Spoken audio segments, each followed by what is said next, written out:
Merci, Monsieur le Président. Merci, Madame Coutel. Merci d'avoir réagi si rapidement après la remise de ce rapport à la ministre. Effectivement, je suis ravie d'être parmi vous. Pourquoi est-ce que nous avons fait ce rapport sur l'éducation à la sexualité? Eh bien, nous étions saisis de ce sujet avant même d'avoir la lettre de saisine de la ministre. Nous travaillons sur ce sujet depuis 2014. Parce que l'éducation à la sexualité, c'est pour nous un levier indispensable qui permettra ou qui permettrait d'atteindre l'égalité entre les femmes et les hommes. Et compte tenu des blocages qui remontent du terrain, compte tenu de ce que l'on peut lire sur le sujet, nous avons voulu voir, comme vous l'avez dit, Madame la Présidente, Monsieur le Président, nous avons voulu voir où étaient les blocages concernant l'application de la loi de 2001, effectivement, et puis, surtout au-delà de l'analyse que nous faisons, de préconiser un certain nombre de recommandations, de voir comment on peut effectivement remplir les obligations qui sont les obligations légales que notre pays a en direction des jeunes. Nous l'avons vu encore récemment lors de l'attentat homophobe d'Orlando la semaine dernière. Nous le voyons régulièrement chez tous les fanatiques lorsqu'ils expriment leur haine des homosexuels. Ce que l'on constate, c'est que la sexualité, qu'on le veuille ou non, que l'on veuille le reconnaître ou non, est au cœur des rapports de domination. Elle est au cœur des rapports de domination et elle peut constituer et elle constitue un terreau fertile pour les violences, pour la radicalisation et pour les obsessions mortifères. Et on le voit effectivement à travers toute une série d'attentats, de crimes qui sont menés en direction de certaines populations homosexuelles et également en direction des femmes. Alors, on a le choix entre deux comportements. Le premier, c'est de fermer les yeux. Face à un sujet qui est tellement éruptif qu'on le met de côté et on ne veut pas le voir. Deuxième comportement possible, c'est de prendre ce sujet à bras-le-corps, de prendre la réalité à bras-le-corps pour vouloir la changer. Et la changer, comment? Eh bien, entre autres, par l'éducation à la sexualité. Alors, quelle est la réalité aujourd'hui? La première réalité, et ça n'est pas un scoop pour aucun d'entre vous, c'est que le fait, c'est que les jeunes, tous les jeunes, ont une vie sexuelle. Tous les jeunes ont une sexualité, qu'on le veuille ou non. Que les adultes veuillent le reconnaître ou non, c'est un fait. La deuxième réalité, c'est que dans les années 70, il y a eu des progrès tout à fait considérables en matière de préservation et en matière de contraception et d'usage de préservatifs. Ce que l'on en sait, c'est qu'aujourd'hui, 90% des premiers rapports sexuels sont des rapports préservés, c'est-à-dire des rapports protégés. Même si on sait qu'il y a un certain nombre de jeunes qui n'utilisent jamais de préservatif. La troisième chose que l'on constate, c'est que là où cela évolue peu ou même pas du tout, c'est qu'en matière de stéréotypes sexistes, les choses ne bougent pratiquement pas. Et qu'au moment de l'adolescence, qui est souvent l'âge d'entrée dans la vie amoureuse pour les garçons et pour les filles, eh bien, on est dans un moment révélateur des inégalités filles-garçons et des discriminations qui sont liées à l'orientation sexuelle des jeunes. Ça veut dire quoi? Ça veut dire que les garçons, tous les garçons, sont sommés, il y a des injonctions à leur égard, des injonctions sociales, sont sommés d'être virils, avant tout virils. Et que ceux qui ne correspondent pas à cette norme font l'objet d'un rejet. Et que les filles, elles, je ne vais pas dire à l'inverse, mais je vais dire de leur côté, sont elles soumises à cette double injonction qui est d'être à la fois désirables et d'être également respectable. Et il suffit d'écouter les injures qui sont le plus souvent proférées dans les cours d'école pour voir que ces deux types d'injures correspondent exactement à ces deux types d'injonctions que je viens de citer. Je ne ferai pas l'injure de vous dire ces injures, vous les connaissez aussi bien que moi. Et les filles sont particulièrement contrôlées dans leur tenue vestimentaire, dans leur déplacement et dans leur comportement amoureux, que ces comportements soient réels ou simplement supposés. C'est vrai dans la rue, c'est vrai dans les transports, et le rapport que nous avons fait sur cette question, et nous avons rendu il y a 1 an et demi environ, eh bien, faisait un point sur cette réalité du fait que la vie des jeunes filles est extrêmement contrôlée et qu'elles sont victimes. Alors le mot victime est peut-être un peu excessif, pour autant c'est celui que j'utiliserai. Elles sont victimes effectivement de harcèlement sexiste ou sexuel dans un grand nombre de moments de leur vie. Et ce harcèlement existe dans la vie réelle, il existe sur les réseaux sociaux, et ce phénomène de réputation est extrêmement prégnant dans la vie des jeunes filles, puisque une collégienne sur 5, et ce sont des chiffres Éducation nationale, une collégienne sur 5 déclare avoir été victime ou être victime de cyberharcèlement. Ça doit quand même nous interroger, nous adultes que nous sommes, responsables des jeunes dont nous avons à un titre ou à un autre la responsabilité de l'éducation. Alors, on voit bien que ces stéréotypes et ces rôles de sexe qui sont attachés aussi bien aux garçons qu'aux filles entraînent des conséquences aussi nombreuses que dramatiques pour un certain nombre de jeunes. D'abord, la détérioration du climat scolaire, la perte d'estime et de confiance chez un certain nombre de jeunes, et en particulier chez les filles, l'échec scolaire qui est plus important chez un certain nombre de garçons qui sont assignés, je le disais tout à l'heure, avant tout à être, à être avant tout virils, et que donc cela peut se faire au détriment de leur travail scolaire.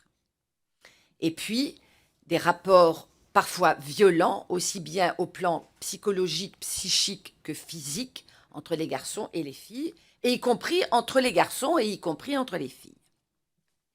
Donc, collectivement, nous devons effectivement voir comment nous pouvons prévenir ces violences qui existent en apprenant, en éduquant les filles à ne pas se mettre en danger, certes, c'est ce que nous faisons aujourd'hui, mais surtout en éduquant les garçons à ne pas mettre les filles en danger, ce qui est au moins aussi important. Alors, les législateurs que vous êtes ont voulu, par la loi de 2001, qui était une loi relative à l'IVG et à la contraception, mettre en place l'obligation, Catherine Coutel le disait, l'obligation de séances d'éducation à la sexualité, 3 par an, sur toutes les strates de la scolarité, depuis la plus tendre enfance, parce que c'est dès qu'on est tout petit qu'on est éduqué au respect des uns et des autres, jusqu'aux classes de terminale, donc chaque année, 3 séances chaque année. Et vous avez souhaité relégitimer cet objectif et renforcer l'exigence ou la nécessité de l'éducation à la sexualité dans la loi du 13 avril 2016 relative au système prostitutionnel, éduquer effectivement à l'égalité à la sexualité. Et puis, nous sommes aussi fondés sur les 2 rapports de l'IGAS, dont Catherine Coutel faisait état tout à l'heure, 2009-2015, qui pointaient, donc qui a regardé ce qui se passait en matière d'éducation à la sexualité en France, dans l'éducation nationale, puisque le texte ne s'applique pour le moment qu'à l'éducation nationale, et qui pointait donc, c'est l'IGAS, une application parcellaire de l'éducation à la sexualité. Parcellaire, ça veut tout dire. Quand on connaît les termes de l'IGAS, on mesure bien ce que ça veut dire. Des contenus extrêmement restrictifs. Ça veut dire quoi? Ça veut dire qu'on s'est occupé essentiellement, mais Margot Collet va développer cet aspect-là des choses, essentiellement d'expliquer comment on fait des bébés. Voilà. C'est ça la réalité de l'éducation à la sexualité. Et donc, comment ne pas en faire, à contrario, hein? Mais on n'est pas allé dans qu'est-ce que c'est que l'éducation à la sexualité et comment, effectivement, on répond aux questions des jeunes. Voilà. Donc, Margot Collet prend la suite et après, nous répondrons à vos questions. Bonjour. Je vais revenir rapidement sur la méthodologie et nos principaux constats. Donc, comme le disait Daniel Bousquet, ce travail a débuté en janvier 2014 et s'appuie sur tout d'abord l'expertise des membres de la commission santé, droits sexuels et reproductifs. Nous sommes également évidemment repartis des rapports et des études existants, de l'IGAS notamment, mais aussi d'études internationales de l'UNESCO. Nous sommes également appuyés sur des rapports parlementaires et notamment le rapport d'information de décembre 2015 de la délégation aux droits des femmes de l'Assemblée nationale en ce qui concerne les cyberviolences, ou encore celui de la délégation aux droits des femmes du Sénat sur l'hypersexualisation.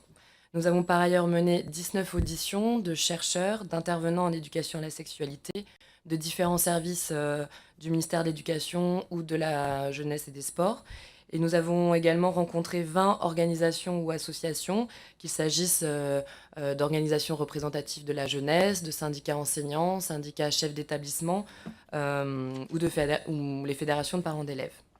Le Haut Conseil a également réalisé un baromètre par l'envoi d'un questionnaire détaillé à 3000 établissements du premier et du second degré.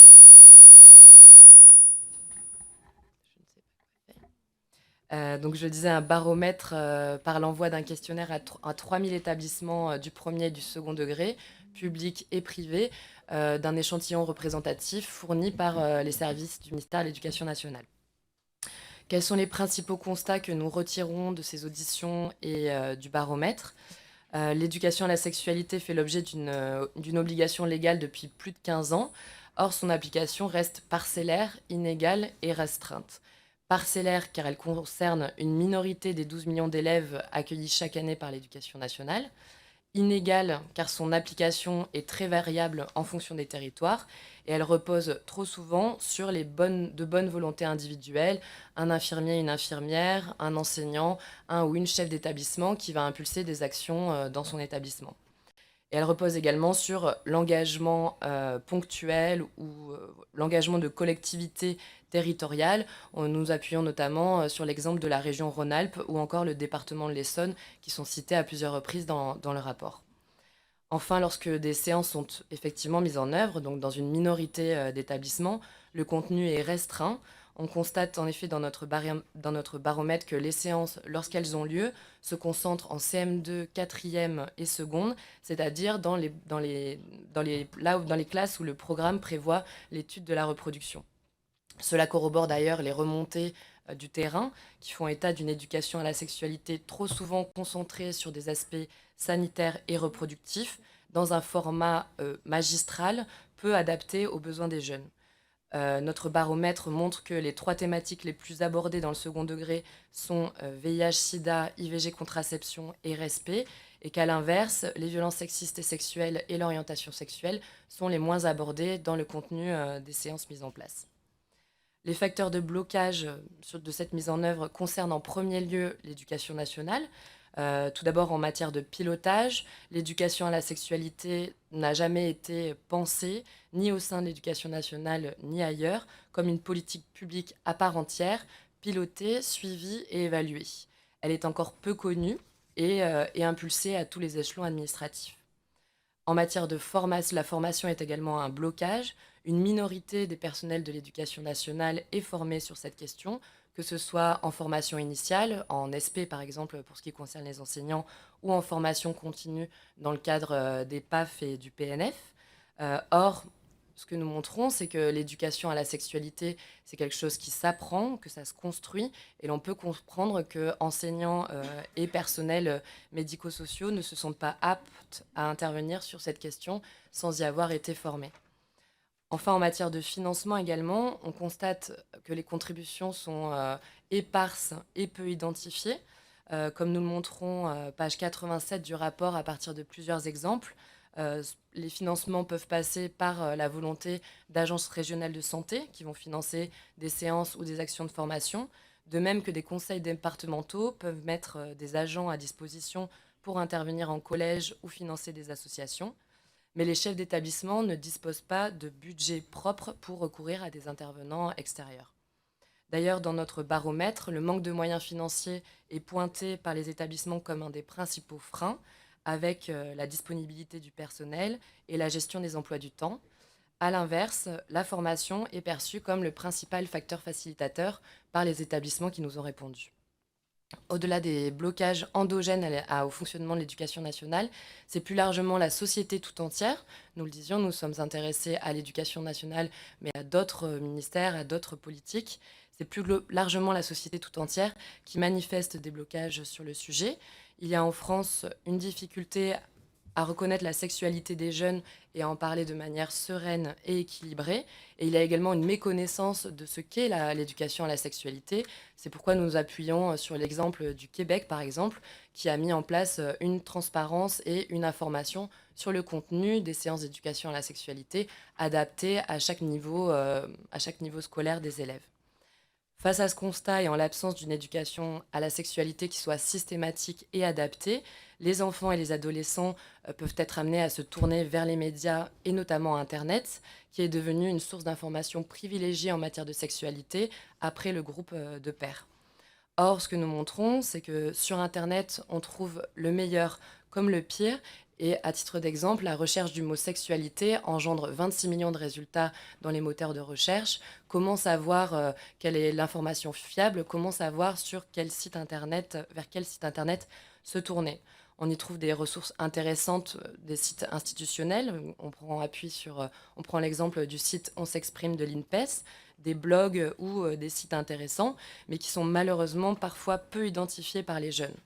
Mais on y trouve également des contenus erronés, comme c'est l'exemple de forums santé tels que Doctissimo, où nous montrons exemple à l'appui que les jeunes peuvent trouver des réponses complètement erronées sur les questions qui se posent en matière de sexualité, des contenus normatifs, voire sexistes. Nous faisons par exemple le constat que le visionnage du premier film pornographique a lieu entre 8 et 13 ans en moyenne. C'est une enquête qui date de 2005. On peut imaginer que 10 ans plus tard, le visionnage et la pratique est beaucoup plus répandu, que les jeunes le veuillent ou non, puisque les sites peuvent arriver même s'ils ne les ont pas cherchés. Et nous constatons que la pornographie a une influence sur les comportements et sur les représentations des jeunes en matière de sexualité. Nous identifions donc l'éducation à la sexualité comme une priorité pour atteindre l'égalité filles-garçons et par conséquent l'égalité femmes-hommes, et une priorité pour prévenir les violences sexistes. C'est une priorité pour l'école de la République qui doit assumer tout son rôle légal, mais également pour l'ensemble de la société. C'est pourquoi, comme vous avez pu le constater, nous adressons un certain nombre de recommandations à destination de l'éducation nationale, mais aussi à tout un certain nombre de ministères, notamment droits des femmes, jeunesse, santé, affaires sociales, sport et culture, parmi d'autres. Nous appelons par conséquent à un plan national interministériel d'action sur l'éducation à la sexualité autour de 4 grandes priorités. Je ne ferai que les citer et nous pourrons revenir sur les recommandations dans les questions. Première priorité, mieux connaître et reconnaître la sexualité des jeunes. La deuxième priorité concerne le portage politique, afin de renforcer de manière ambitieuse la politique interministérielle d'éducation à la sexualité. La troisième priorité concerne l'éducation nationale, organiser, financer, évaluer et renforcer la visibilité de l'action de l'éducation nationale en la matière. Et enfin, hors école, responsabiliser les espaces clés de socialisation des jeunes pour mieux prendre en compte leur parcours de vie. Pour conclure en 2 mots, nous sommes bien sûr en attente des suites de ce rapport.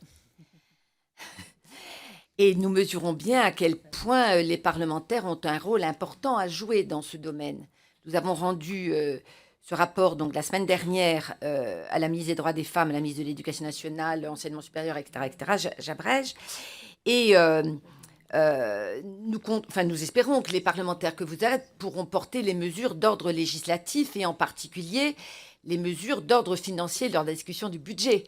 Parce que pour qu'une politique comme celle-là puisse être mise en œuvre, il faut qu'elle soit pilotée. On nous dit c'est la bonne volonté, mais non.